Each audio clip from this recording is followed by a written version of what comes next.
ಹೌದಮ್ಮ, ಅವನ್ ತಲೆ ಕೆಡಿಸಿ ಈ ಆಸ್ತಿನೆಲ್ಲ ನಾವು ನುಂಗ್ಬೇಕು ಅಂತ ಅನ್ಕೊಂಡಿದೀವಿ. ಈ ವಯಸ್ಸಲ್ಲಿ ನಮಗ್ ಯಾಕೆ ಬೇಕದಲ್ಲ? ನಾಳೆ ಬದುಕಿ ಬಾಳ್ಬೇಕಾಗಿರೋದು ಇವನು. ಲಕ್ಕಿಯವ್ರೆ, ಮಾವ ಹುಷಾರಾಗ್ತಾ ಇದ್ದಾರೆ. ಅಮ್ಮ ನಿಮ್ಮನ್ನ ಕರ್ಕೊಂಬರಕ್ ಹೇಳಿದ್ದಾರೆ. ಹೋಗಪ್ಪ, ಬೈಯೋದೆಲ್ಲ ಬೈದ್ಬಿಟ್ಟು ಈಗ ಬಾ ಅಂತ ಹೇಳಿ ಕಳಿಸಿದ್ದಾರೆ. ಹೋಗು. ಆ ಕೋಪದಲ್ಲೇನೋ ಬೈತಿದ್ದಾರೆ, ಆದ್ರೆ ಈಗ ಬೇಜಾರ್ ಮಾಡ್ಕೋತಿದ್ದಾರೆ. ಏನ್ ಪ್ರಯೋಜನ?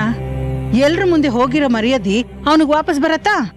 ತಾಯಿ ಮಗನ್ ಮಧ್ಯೆ 1000 ಬರುತ್ತೆ, 1000 ಹೋಗುತ್ತೆ. ನಾವದನ್ ಕೇಳ್ಬಾರ್ದಲ್ವಾ? ನೀವ್ ಯಾಕೆ ಅವ್ರಿಗೆ ಆ ಥರ ಅರ್ಥ ಮಾಡಿಸ್ಬೇಕು ಹೇಳಿ?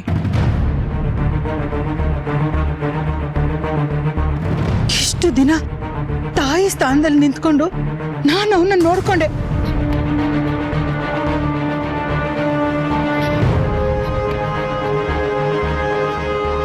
ನನಗೆ ಮಾತಾಡಕ್ ಅವಕಾಶ ಇಲ್ಲ ಅಂತ ಹೇಳ್ತಾ ಇದ್ದಿಲ್ಲ. ನೋಡಪ್ಪ ಲಕ್ಕಿ, ಅವಳು ಇಷ್ಟೆಲ್ಲ ಮಾತಾಡ್ತಿದ್ರು, ನೀನ್ ಸುಮ್ನೆ ಕೂತಿದ್ಯಲ್ಲ.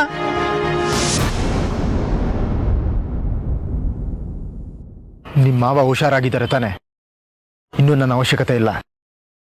ನಾನು ಬರಲ್ಲ, ನೀನು ಹೊರಡು.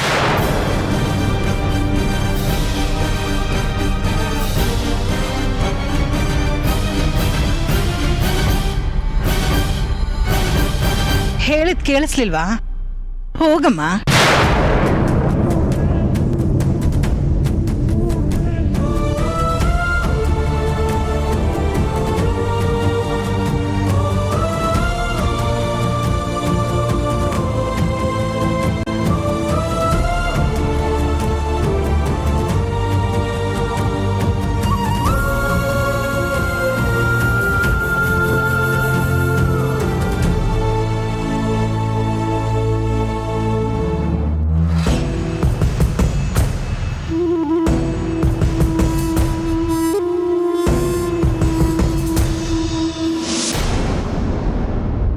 ದತ್ತ ಅವ್ರೆ, ಬಟ್ಟೆ ಎಲ್ಲ ಪ್ಯಾಕ್ ಮಾಡ್ಕೊಂಡು ಎಲ್ಲಿಗೆ ಹೋಗ್ತಿದ್ದೀರಾ?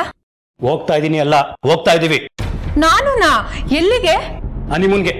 ಅಯ್ಯೋ, ಈ ಮನೆಯಲ್ಲೆಲ್ಲ ಚೆನ್ನಾಗಿದ್ದಾಗ್ಲೇ ನೀವು ಕರ್ಕೊಂಡು ಹೋಗ್ಲಿಲ್ಲ, ಇನ್ನು ಇಂಥ ಪರಿಸ್ಥಿತಿಯಲ್ಲಿ ಹನಿಮೂನ್ ಕರ್ಕೊಂಡು ಹೋಗ್ತೀರಾ? ಈ ಸಲ ಖಂಡಿತ ಹೋಗ್ತೀವಿ, ಆದ್ರೆ ಮತ್ತೆ ಈ ಮನೆಗೆ ವಾಪಸ್ ಬರಲ್ಲ. ಅಯ್ಯೋ, ಯಾಕೇನೇನೋ ಮಾತಾಡ್ತಿದ್ದೀರಾ? ಏನಾಯ್ತು ನಿಮ್ಗೆ? ಈ ಮನೆ ಸಹವಾಸ ಸಾಕು, ನಡ್ರಿ ಹೋಗೋಣ. ಅಲ್ಲ ದತ್ತ ಅವ್ರೆ, ಬೈಸ್ಕೊಂಡಿದ್ ನಾನೇ ತೆಪ್ಪುಗಿದ್ದೀನಿ, ನೀವ್ಯಾಕೆ ಹಿಂಗ್ ಆಡ್ತಿದ್ದೀರಾ? ನಿಮ್ದು ತಪ್ಪಿತ್ತು, ಅದಕ್ಕೆ ತೆಪ್ಪೋಗಿದ್ದೀರಾ. ಇಲ್ಲ ಅಂದ್ರೆ ಸುಮ್ಮನೆ ಜಾಯ್ಮನ ನಿಮ್ದು. ಅತ್ತೆ ಸೊಸೆ ಸೇರ್ಕೊಂಡು ಮನೇನ ಹಾಳು ಮಾಡ್ತಾ ಇದ್ದೀರಾ. ನಡ್ರಿ ಹೋಗೋಣ.